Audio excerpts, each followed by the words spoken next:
آیا شما یگان بار قزاق را دیدید که کوچه های مسکو را روبوچین کند یا قزاقی که از قزاقستان آمده در ساختمان های روسیه کار کند؟ قریب که نه. همچنین شما قزاقی را نمیبینید که از جانب روس ها برای ملتش تحقیر شود.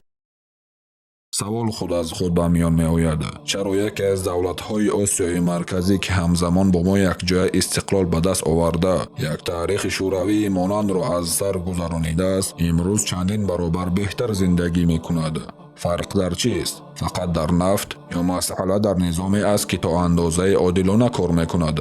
زیرا ذخیره ها بسیارند، دولت ها هستند، اما نه همه آنها پیشرفتند. بیایید حسابات های زیبا، رقم های کاغذی و سخنرانی های بلند پرواز را کنار گذاریم. تاجیکستان را با قزاقستان نه از روی استاتستیکای خشک، بلکه از روی تقدیر آدمانی که در وطن خود کار یافته نمیتوانند، از روی ثروت‌های پنهان شده و از روی ناعدالتی‌های آشکار نظام مقایسه کنیم و به یک سوال جوابی راست بجوییم: پیشوای حقیقی اقتصادی آسیای مرکزی کیست؟ و در آغاز گفتنی هستم: نترسید و سراسیمه شده نوار را خاموش نکنید. ما در این نوار کسی را تنقید یا پس نمیزنیم، تنها در اساس دلیل و فکت ها صحبت میکنیم و آنها را جمع آورده بررسی می نماییم.